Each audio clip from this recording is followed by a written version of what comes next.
Next system of nomenclature is EZ system of nomenclature. EZ. Now what does EZ stands for? E means antigen and Z means, let me write it below, Z means Zusammen. Now antigen means it is opposite. This is a German word. German word antigen means opposite. And Zusammen means together. It is together. Here antigen is similar to trans, opposite, diagonally. Alright. And this one is similar. Z is similar to what? Cis. Similar to. Mind it. To make you understand, I am saying you. Alright. Z is similar to cis. And the antigen is similar to trans. Now it's not that, sir, you will say that in exam, can I write trans in place of E? No, you can't. To make you understand, so that this is a trick to remember it, that for antigen, what you can say, antigen is similar to trans, but you can't write in place of antigen trans, and you can't write in place of Zusammen, that is cis. You can't write. Just to remember, let me show you that. Now, next is which one, where we use this particular one. See, when the atoms attached to the carbon-carbon double bond is different, all the atoms A, B, C, D, all are different, then we use the EZ nomenclature, EZ system of nomenclature. Different means, for example, like suppose we are having here Cl, we are having here, that is, let us say I, we are having here F, and we are having here Br. Alright, so you can see all are different here. In case of cis, what you have seen, it is that these two were the same and this two was the same. That is the carbon, the atoms, which is atoms or the group of atoms attached on either side of the double bond was the same, isn't it? But here it is different. So hence you can't use cis. Hence, what is this? I'll tell you what is this. Now suppose here how it is decided that it will be antigen or whether it will be Zusammen, whether it will be E or it will be Z. Listen carefully, very important. Here first you will find out the atomic number. You know the atomic number of iodine is a maximum. Got it? And this is the minimum. Fluorine is the minimum. Whatever may be the atomic number. And you know it or not. First it comes fluorine, then chlorine, then bromine, then iodine. In periodic table, you know that. So iodine is the maximum atomic number. 127 actually it is. Alright. Bromine it is 80, chlorine 35, 17, and fluorine it is 9. We can say that. Clear? In this way. So it is what you can say, the atomic weight I said you. Got it? This one is atomic weight, it is 127, bromine it is 80, fluorine it is 9F19, and this one is 17Cl35. If you see the atomic number it is different. Here it is fluorine is 9, chlorine is 17, bromine is 35, and this one is 53. We can say that. Clear? In this way. Now, what you will find is that on the basis of its priority, the highest priority we are giving to the atomic number here. The highest priority are giving. So, listen. If suppose the two atoms having the highest priority, having the highest atomic number is on either side, like you can see iodine and bromine, these are the highest priority. They are on the either side of the carbon-carbon double bond. That is known as what? It is nothing but known as Z. We can say that Zusammen, because together. Got it? On either side of the carbon-carbon double bond. What I said you? That is atoms having highest priority. How do you determine priority? On the basis of atomic number we determine the priority. Got it? Or on the basis of atomic weight we determine the priority. Definitely the atomic number will be more, the atomic weight has to be also more. So here the iodine is having the highest. Here also the bromine is having the highest. So these two are on the either side of the carbon-carbon double bonds. It is known as Z. Got it? Now, if I put these two diagonally, if I put this two diagonally, that means what will I do is that, let me rub it this one, it will be easy for you to understand. See here. Now here it is, that is F and Cl as it is. Here I will put Br, and here I will put, here I will put Br, and here I will put I. Alright, here I will put Br and here I am going to put it as I. You can see that.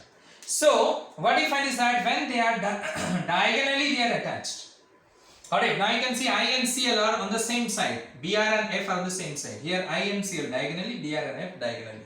Then what I said you? It is nothing but antagent, opposite. Diagonal means here what do you mean by that? Antagent, that is opposite. Clear now? So if that is of the highest priority or on the same side, then it is known as what? Zusammen, like IBr, or you can say ICl, like BRF. Anything you can take it. Anything you can take and you can identify. It's up to you. So if you are taking that, suppose IBr, now you can see IBR I have taken diagonally. Now you will say, no sir, I will take ICl. Okay, you can see that ICl diagonally. You can say that I and Cl, they are diagonally. It is attached. Alright, so in this one is what? An antigen, and this is called as Zusammen. This particular one is known as. One more example I will give you for antigen and Zusammen. One more example.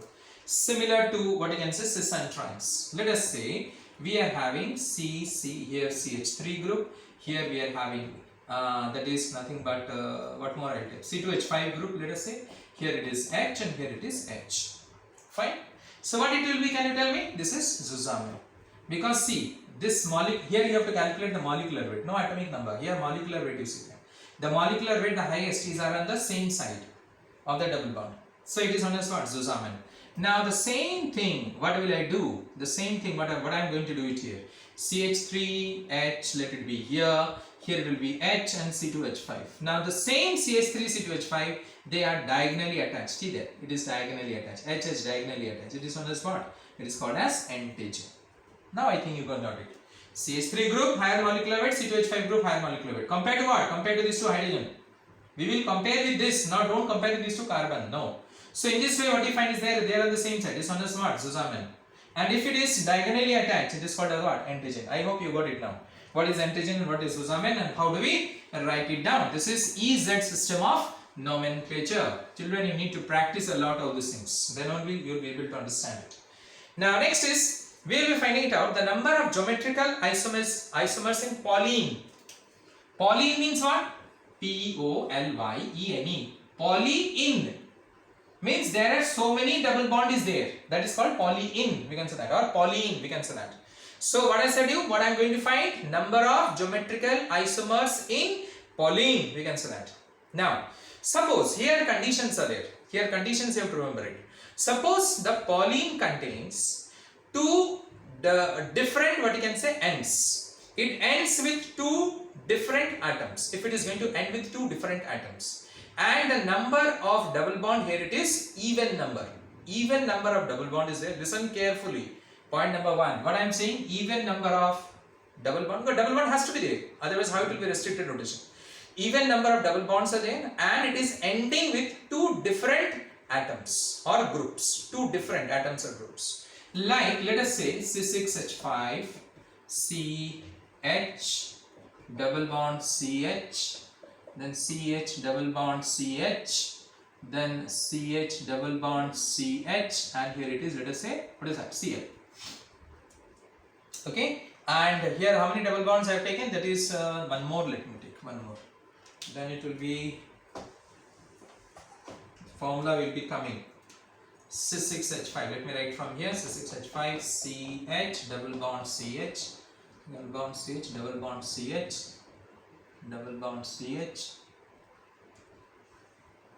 single bond Cl. Let us count it, that everything is okay or not. CH, here carbon 3, 4 bonds, here carbon 3, 4 bonds, here also carbon 3, 4, here also carbon 3 on 4, here 4, here also 4, here also 4, it's fine. Now here polyene 1, 2, 3, 4, 4 double bonds is there. N is even here. That's what I was saying. N is even. Number of double bonds is even. N is equal to 4. Got it? And the two ends are different. You can see one is C6H5 and one is Cl. That is what I said. If a polyene contains two different atoms on either side and the number of double bonds is even, then how to find the number of geometrical isomers? The number of geometrical isomers is given by the formula 2 to the power n. Here n is 4, so it will be number of geometrical isomers is 2 to the power 4. It is how much? Nothing but 16. We can say that. N is equal to 4, 2 to the power 4. That is 16. Condition understood? Even number of double bonds, that is polyene containing even number of double bonds, and the ends are different. Now suppose the polyene containing, that is the similar ends, it is there. If similar ends are there, then what will I do? If it contains similar and that is, here it is the different ends. Now suppose if it contains similar ends, in that case what will I do? I am going to do. Now this is the first one, okay. Now this is second one, similar ends. Same thing, what will I do is that this is C5 I will replace with Cl. That's it. C6H5 I will replace with Cl. Let me write here 2, then Cl, then CH, Cl. Let me count it. 1, 2, 3, 4, 5, 6, 7, 8. Done. 1, 2, 3, 4, 5, 6, 7, 8. Cl. Now here double bond CH, CH double bond CH, then CH double bond CH, then it is again double bond, it is double bond CH, CH, CH and CH. You can see. Okay, now everything is fine. CH double bond, CH, this is CH, this is another, this is another, this is another, and CH. Fine, everything is fine. Now here the ends are same. There it was different. So formula was 2 to the power n, Cl, 2 to the power n. Now here the polyene containing even number of, what you can say, double bonds. Got it? But the ends are, what you can say, same. So what is the formula to find it out? That is the number of geometrical isomerism here. The formula is 2 to the power n minus 1 plus 2 to the power n by 2 minus 1. 2 to the power n minus 1 plus 2 to the power n by 2 minus 1. N stands for what? Number of double bonds. Here it was n is equal to 4. Here also you can see 1, 2, 3, 4. So here also n is equal to 4. It is clear now? Conditions having even number of double bonds, but the ends are different. Now here it can be 2 also, here it can be 6 also, it can be 8 also, it can vary. Any value. Got it? Clear? So what is the formula? This is the formula. You need to remember this formula. You need to remember this formula. This is the formula. Now next, after that, the last one, odd number. Odd number, if it contains odd number of what? Double bonds. The odd number of double bonds, if it contains, and the ends are similar. Odd number of double bonds, the polyene containing odd number of double bonds and the ends are similar. So 6H5, then CH double bond CH, CH double bond CH, CH double bond CH and C6H5. Let us see this is there or not. 1, 2 and 3. Correct. So here n is equal to 3. CH double bond CH, then CH, everything is okay. CH double bond CH, C6H5, and the ends are similar. There it was, the ends were different and it was even. Here it is odd and the ends are similar. Then how to find it out? The formula to calculate the number of geometrical isomers. The formula will be, that is 2 to the power n minus 1 plus 2 to the power, that is n plus 1 by whole by 2 minus, that is 1. Understood? Minus 1. It is this, all these things in power. I am writing it bigger. 2 to the power n minus 1 plus, that is 2 to the power n plus 1 by 2, that is minus 1. We can say that. Minus 1 is also in power, we can say. So here n value is 3, you put it accordingly, you will be getting the number of geometric isomers. So 3 points I said you. The first point I said you, when the n is even and contains different ends. So what is the formula? 2 to the power n. Then if it is containing the same ends, then the formula I said 2 to the power n minus 1 plus 2 to the power n by 2 minus 1. Then I said if it is even number of double bonds are there and the ends are, what you can say, similar. Then what is the formula? It is there in front of you. 2 to the power n minus 1 plus 2 to the power n plus 1 by 2 minus 1, we can say that. Now I have already said you the properties of that is geometrical isomers. The cis isomers is having higher boiling point, trans is having low boiling point. Cis isomer is unsymmetrical, trans is symmetrical. Due to symmetrical nature, it is having high melting point, cis is having low melting point, we can say that. Got it? Then I already said you that it can be converted, like cis can be converted into trans upon heating. We can convert it. That's a very important point. We can convert upon heating. Got it? So I have given you the examples in the regular classes. This is all about this particular isomerism, that is geometrical isomerism. Thank you very much.